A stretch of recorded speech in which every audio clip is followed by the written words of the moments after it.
Hey, what's up, everybody? Welcome to another edition of CeeLo Reviews. Thank you for tuning in today. Thanks for your viewership. I appreciate my subscribers, and as always, backdrop falling. Okay. Feel free to like and comment and let me know what you think. I don't love that I have to do this outside. My place is a little small right now, so it's just not practical in there. Let me see if I can adjust this a touch. Oh my goodness.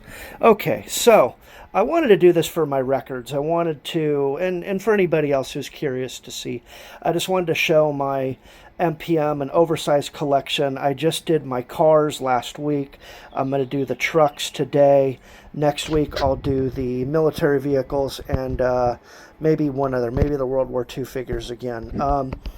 I just wanted to show how they all scale together and kind of comment on what I think about each figure and what I recommend and don't. So anyways, let's get into it real quick.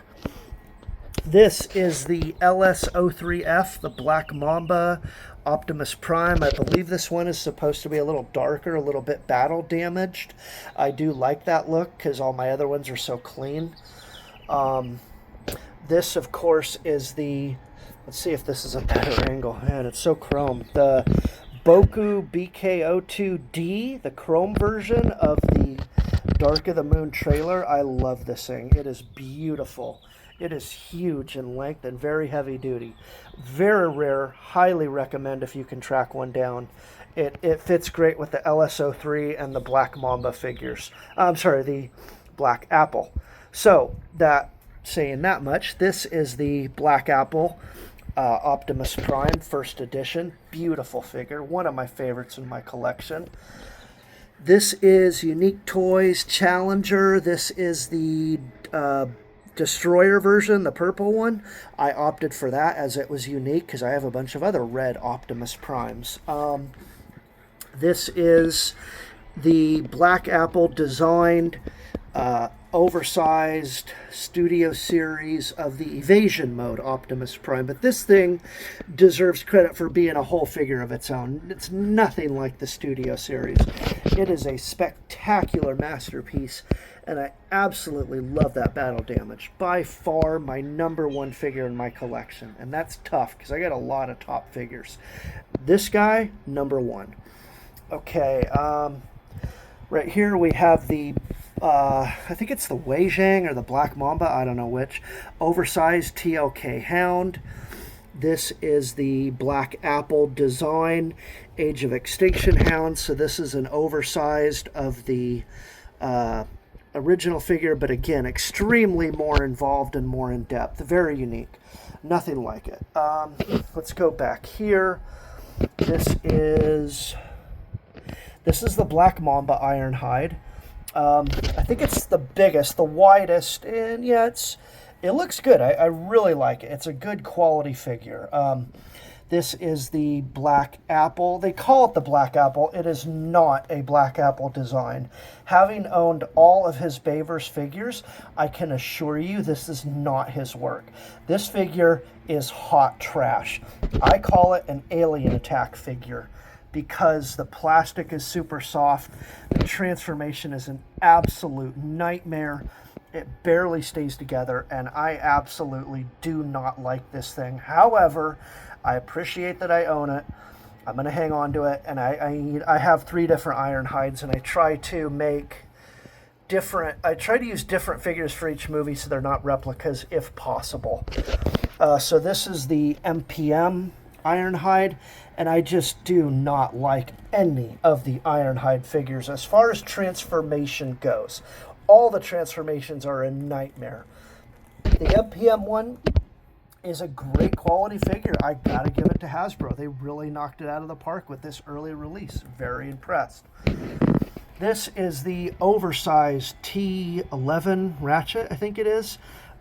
Great figure, very heavy duty. Love it.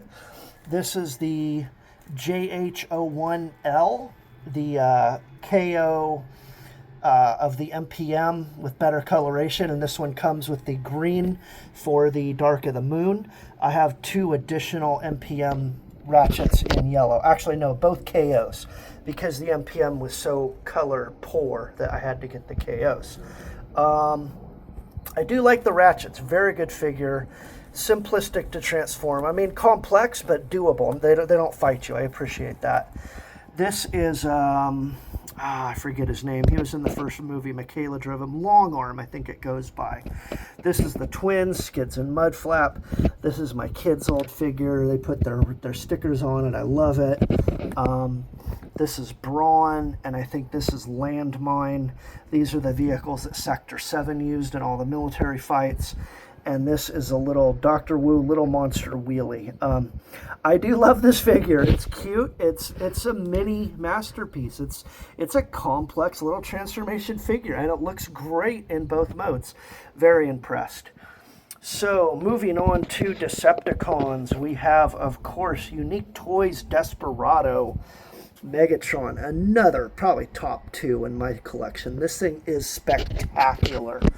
Oh my God, they knocked it out of the park. Unique Toys just rules. I will buy everything they release. I appreciate them. The weather effects, the detail, the tarp just kind of sits here. I haven't, the chain doesn't work so well. It works, I just haven't figured it out. But I love this figure. Highly, highly recommend. I've not owned the New Age. It's probably a great figure, but New Age is so complicated. I'm just good with this. And I did own the Alien Attack version of this, and I just didn't like it. I never transformed it, and I sold it off. This, of course, is the 30 Trader Sentinel Prime. This is the huge oversized version. I love this thing. It's big, it's bad, it's heavy duty. Highly recommend. Comes with this as the back, and then also like you can add on the rubber flaps as his back piece. So when it's in robot mode, I do appreciate that. Here we have Unique Toys Nero, the Galvatron. I chose to stick with the original. I respect Unique Toys. The oversized, the undersize are available. They're not as great. The plastic can be iffy, but this thing is an absolute masterpiece. In both modes, you cannot tell it's a Transformer. So well done. These are the Dreads here. These all have the repro labels on them. I love the way these things came out. In fact, I'm going to pick these up and show you. I love the way these came out. Just so cool. All a little bit unique. All different sets of repro labels here. Very cool. Love it. Let's see, did I show the back of this one? So a little bit different. These are the 2 trash trucks. These are basically prototypes. They were in Dark of the Moon. They were in Age of Extinction. They were kind of in The Last Night. Maybe not specifically as trash trucks, or they were for like a second. But anyways, they're things, and I had to have them. This is a amalgamation bus I made for TLK Dreadbot. It does have a transformer inside. I intended to cut it up and make it transform. I never did that. It is metal, so that would be very complicated to do. Oh my goodness, this backdrop. So this is the oversized Mechanical Alliance long haul, but I use it as the bot from TL from The Last Night, the green trash truck, and in fandom they are brothers, long haul and the trash truck. I forget his name right now, but since no one made that figure in robot mode, this thing looks a little bit like it. It needs some extras. I always intended on adding that on. I don't have a 3D printer, so I never got to that. This here is the Dream Factory Bone Crusher. I do like this figure. He was my favorite of the 2. I love the paint detail. This is the smoke version, the 3rd release. I did have the first, and I foolishly sold it off in favor of another figure. And then I bought the smoke one, which is not as valuable, but I do like it. I think it's cool. Until today, just now, I unboxed the MPM Bone Crusher, and I've not transformed it yet, but I have to say, I love this thing. This is beautiful. It is very well done. For an MPM, I'm very impressed. Hasbro did a great job. They deserve credit. It's a little wider, it's a touch longer, the claw's longer. Like, I'm very impressed. Now, of course, because it's Hasbro, it lacks a little bit in paint detail, and I am not a painter, although I suppose I could easily learn to do that.